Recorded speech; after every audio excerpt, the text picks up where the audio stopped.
제 멘토이신 원장님이 계시거든요. 그래서 그 원장님께 어떻게 해야 될까요? 여쭤봤습니다. 그래서 그 원장님이 가까운 데서 그냥 왔다 갔다 할래? 아니면 좀 멀어도 왔다 갔다 할래? 말씀을 하셔서 제가 그냥 두말 없이 안성에 개원을 했습니다. 제가 SNS 열심히 합니다. 뭐 블로그, 인스타, 유튜브 저 안 하는 거 없어요. 왜냐하면 사람들은 다 검색을 해서 뭔가를 찾는 거 다들 아시죠? 챗 GPT가 나오고 나서 검색을 좀 해봤어요. 그러면 챗 GPT는 정보를 찾아요.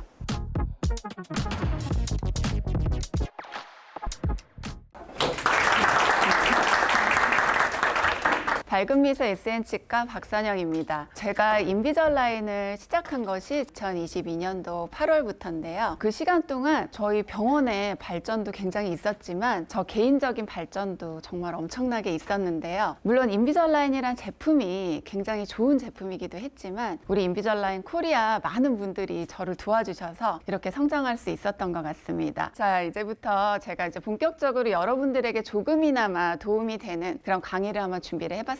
저희 병원이 경기도 안성에 있어요. 저는 개원하기 전에는 안성에 한 번도 간 적 없어요. 연고도 없어요. 제가 2007년도 개원을 했었는데 그때 당시 안성에서 가장 큰 병원을 하신 원장님이 계셨어요. 그 원장님이 여기 교정치과 없다. 박 원장 한번 들어와 볼래? 이렇게 제언을 하셨습니다. 사실 제가 그때도 집이 서울이고 지금도 서울입니다. 출퇴근이 너무 고민스러워서 제 멘토이신 원장님이 계시거든요. 그래서 그 원장님께 어떻게 해야 될까요? 여쭤봤습니다. 그래서 그 원장님이 가까운 데서 얇은 돈봉투 들고 그냥 왔다 갔다 할래? 아니면 좀 멀어도 돈봉투 두둑히 들고 왔다 갔다 할래? 말씀을 하셔서 제가 그냥 두말 없이 안성에 개원을 했습니다.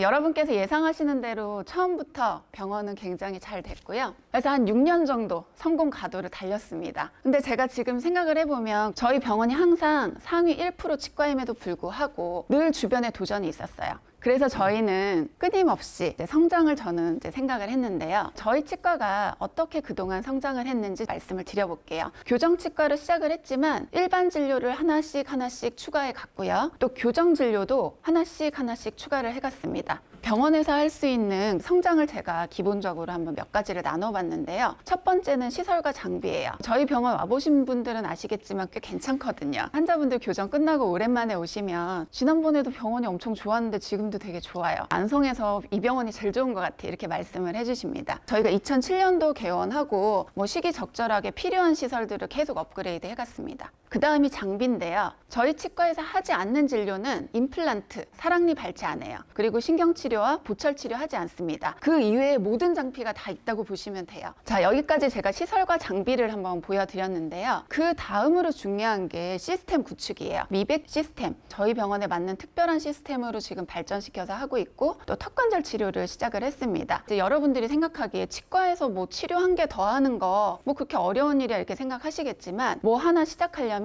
재료 선택부터 직원 교육, 진료 스케줄에 대한 고려 이런 것들 생각하면 엄청난 시간과 노력이 들어요. 그래서 그런 면에서 저희는 굉장히 힘들게 시스템을 구축했는데요. 일단은 미백을 먼저 말씀을 드릴게요. 저희 병원에 어떤 환자분께서 미백을 하고 싶다고 오셨는데 제가 보기에 이거는 과산화수소까지 바를 필요가 없을 것 같아서 간단하게 스케일링 해드리고 특수 약제, 천연 유래 미백제를 조금 발라드렸어요. 근데 이렇게 톤업이 됐죠. 이런 식으로 뭔가 어떤 치료를 하건 간에 저희 병원에 좀 맞는 거, 비용도 너무 비싸지 않는 거 이런 거를 저는 찾았습니다. 그리고 저는 미백 치료에 대해서 상담을 하러 오셨을 때 반드시 교정 치료와 연관해서 말씀을 드립니다. 치아가 이렇게 고르지 못하면 빛이 난반사가 되면서 어두워 보여요. 근데 치아가 이렇게 고르면 느낌도 예쁘지만 빛이 정반사가 돼서 굉장히 환해 보여요. 이런 부분을 저는 꼭 말씀을 드립니다. 자, 미백 시스템을 이렇게 잡고 나서 저는 턱관절 치료에 대한 시스템을 한번 잡아봤는데요. 턱관절 치료는 아무 병원에서나 할 수 있는 게 아니에요.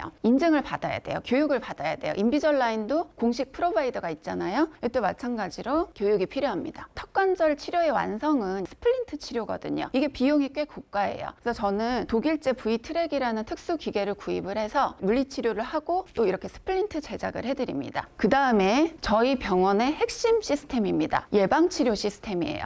이 예방치료를 잘하는 치과는 제가 알기로는 거의 없습니다. 예방치료 시스템과 구강용품 판매 시스템을 같이 결합을 해서 제가 세팅을 한번 해봤는데요. 사실 이거를 제가 하고 싶었는데 제가 세팅을 하려면 잘 못할 수도 있잖아요. 그래서 잘하는 치과를 제가 엄청 찾고 싶었는데 잘 없었습니다. 겨우겨우 찾아서 A치과, B치과 이렇게 제가 한번 찾아봤는데요. 일단 A치과 시스템이에요. 기구들이 막 나오죠. 검사를 엄청 해요. 자, 이런 검사 보시면 마음에 혹시 와 닿으실까요? 진짜 검사를 많이 합니다. 그리고 이런 정밀 검사지가 나가요. 저는 진짜 이거 보고 진짜 감동했거든요. 와, 이거다. 제가 이런 거를 만들어주면 환자분들이 엄청 감동받으실 줄 알았습니다. 그런데 웬걸요? 이거 지극히 치과의사 관점이었어요. 아무 관심이 없으셨고 치료 동의율도 뭐 그닥이고 소개도 없었습니다. 환자의 관점은 달랐다는 거죠. 그래서 제가 B치과의 시스템을 가지고 왔습니다. 이런 사진들을 보여드리면 환자분들은 모든 치료를 다 하세요. 검사 따위는 필요 없는 거죠.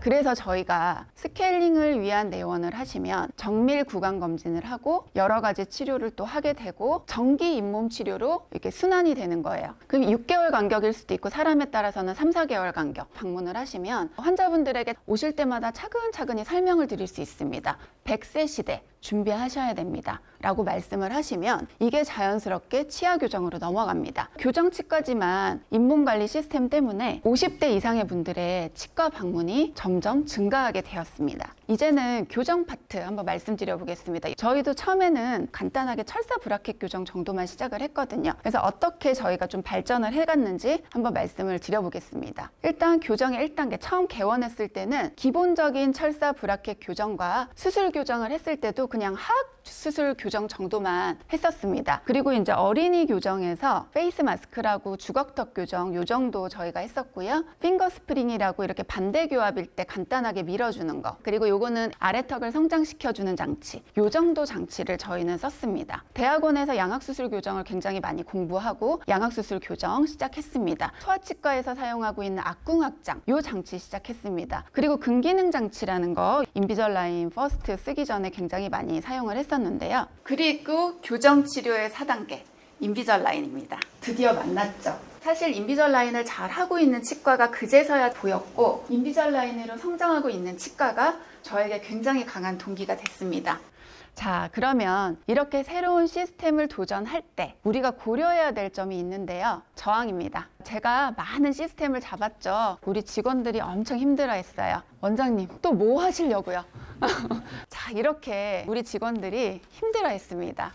그렇지만 부가적으로 말씀드리면 저희 병원 직원들처럼 적극적으로 이렇게 저를 도와주고 시스템을 잡아준 직원도 없습니다. 그리고 시설에 대한 것도 당연히 있겠죠. 가장 중요한 요즘 원장님들이 생각하는 나의 시간과 노력, 이거 어떡할 거냐. 저는 치과도 운영하고 있지만 유튜브 채널도 운영하고 있고요. 구강용품 회사도 하고 있습니다. 바쁜데 이걸 도대체 어떻게 해야 될까? 자, 요거 한번 보시죠. 몇십 년 동안 계속 해야 되거든요. 그게 정답이거든요. 아, 어떻게 일맥상통하지 않습니까? 이거죠. 네. 이거지. 항상 저한테 해주시는 얘기가 그거거든요. 이거요. 네. 내가 하기 싫은 걸 꾸준히 해야 돼요. 이것도 이렇게 한다고 된다는 보장이 없어. 맞아요. 근데 해야 돼. 1년 동안 숙제를 잘해서 이 무대에서의 자유? 예, 내가 부르고 싶은 음들이 내 목에서 튀어나오고 내가 하고 싶은 동작들이 나오고 이 자유를 위해서 1년간 숙제하는 거죠, 뭐. 자, 본인이 그저 그런 삶을 살지 않고 성공적인 개원과 성공을 하고 싶다면 성장을 위한 노력을 게을리하면 안 된다고 저는 생각합니다. 워라밸도 중요하고 복지도 다 중요하겠죠. 하지만 저는 직원들도 성장을 원한다고 생각합니다. 성장에 대한 부분을 서로 공감하고 이해한다면 서로 같이 해나갈 수 있다고 저는 생각을 하고요. 하드웨어적인 성장과 투자, 이것도 저는 필수라고 생각합니다. 그리고 뭐 하다 보면 일상이 되더라고요. 클린책도. 자, 그리고 제가 SNS에 대해서 한번 좀 말씀을 드려보겠는데요. 제가 SNS 열심히 합니다. 뭐 블로그, 인스타, 유튜브 저 안 하는 거 없어요. 여러분들이 생각하기에 저 원장 관종인가? 이렇게 생각하실 수도 있는데요. 저 MBTI I입니다. I인데 E처럼 살고 있어요. 그리고 이제 마지막입니다. 제가 좋아하는 3가지 단어인데요. 도전, 변화, 성장. 미국 작가 존 고든은 인생 단어라는 책에서 긍정적인 생각만으로는 성공이 보장되지 않는다고 했습니다. 하지만 부정적으로 생각하면 실패가 확실히 보장된다고 했습니다. 저는 이러한 여러 가지 도전을 하고 있는데요. 세상에는 일을 내는 기업이 있고요. 일을 내는 걸 지켜보는 기업이 있고 일이 있는지도 모르는 기업이 있습니다. 제임스 캐시 페니는 성장은 절대 우연이 아니고 열심히 노력한 결과라고 했습니다. 여러분 도전하고 성장하세요. 감사합니다.